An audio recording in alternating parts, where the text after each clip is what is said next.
How's it going, guys? Today I'm just going to be reading a certain passage from Matthew 27. It's honestly one of the most intriguing events to me that's recorded in the Gospels. And so I really want to just look at it, read it, give my thoughts, really try to dissect it as best as I can. And I really want to get some other thoughts on it, what you guys think. I want thoughts from both sides, people who think it happened, people who don't. People who are Christians, people who are not. I want to hear all opinions, see what you guys think about it. 27:51. It starts at 51. Okay, so here it is. And behold, the curtain of the temple was torn in two from top to bottom, and the earth shook and the rocks were split. The tombs were also opened, and many bodies of the saints who had fallen asleep were raised. And coming out of the tombs after his resurrection, they went into the holy city and appeared to many. So this is the event that happens. It's this resurrection of dead saints. Okay, so again, let's just kind of go over it and get a timeline of what happens. Also, Jesus is currently on the cross. As far as we can tell, Jesus is on the cross. Okay, so yeah, this is right after Jesus gave up his spirit, and Jesus cried out again with a loud voice and yielded his spirit. And so right at this point is where this event in 51 starts to happen, as far as we can tell. So it seems like it's really connecting it to an immediate after event. So the temple was torn in two from top to bottom. The earth shook, the rocks were split, and then, okay, so the tombs were opened, and many bodies of the saints who had fallen asleep were raised. But this is where it gets interesting. So all of this leading up to verse 53 appears to be happening as soon as Jesus gives up his spirit and is officially declared dead, as far as I can tell. But 53 continues on at the resurrection. And coming out of the tombs after his resurrection, they went into the holy city and appeared to many. And so this is what's really interesting to me. It's that what were they doing during these 2 days? So they were raised at the moment that he gave up his spirit.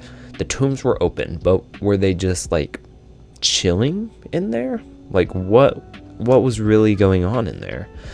Because again, at the resurrection, this is when they went into the holy city. Actually, this is when they came out of their tombs and then went to the holy city and appeared to many. So yeah, from the time that they were raised to the resurrection, they were just in their tombs.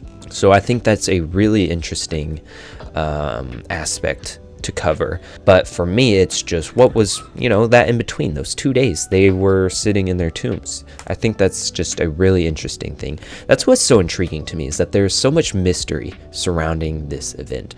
In fact, as far as I've been able to find, I have not been able to find any other corroborating historical documents, either in the Gospels, in the Bible, in the New Testament. I haven't been able to find any kind of reference to this event anywhere, nor have I been able to find it outside of the Bible. I haven't been able to find any other kind of historical text that even references this event. So I find that really interesting. This is a very, very, very unique event to this gospel, to this chapter. It's right here. This is quite literally the only instance where we ever see it recorded in all history. But that's interesting because this is a really significant event, it would seem. Because again, they appeared to many. We see that in verse 53. They appeared to many, not just a couple, not just some, but they appeared to many. Now, how many is many? I don't know. I don't know how many is considered many in this verse or in this instance. So many could be 5. Many could be 10, could be 15, 20, 25, 500. I don't know. But obviously they're in the holy city. And I think one of the main reasons as well why likely we only see it in this gospel, at least. Obviously, the gospel writers had different purposes and focuses and audiences for their gospels each. And so the key then, though, would be how can we connect this to Matthew's overall goal in writing this gospel? How does this connect to his, I guess, the lens that he's trying to speak through? And so, yeah, I love this story. Matthew 27 is amazing.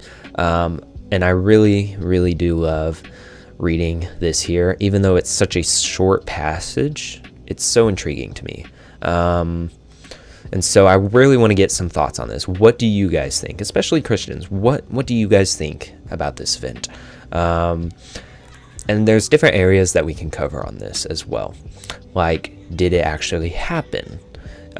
Did Matthew maybe genuinely believe it happened even though it didn't? But then that would raise the question, what caused Matthew to believe that this event happened, even if it didn't? Such a significant event, that is. And if it didn't happen, did he know that it didn't happen? If he did, that would raise some concerns about his inclusion of it as a historical event. And so there are certainly some really interesting areas that we can cover on this. I do want, again, I would love to hear different opinions, different thoughts from both sides, just to kind of see the different viewpoints on this event here. So that's it. I got nothing else here. I would love to do a deep dive and keep exploring this as far as we can. But again, as far as I've been able to tell, this is as far as we get. Okay. So yeah, thank you guys for watching. God bless.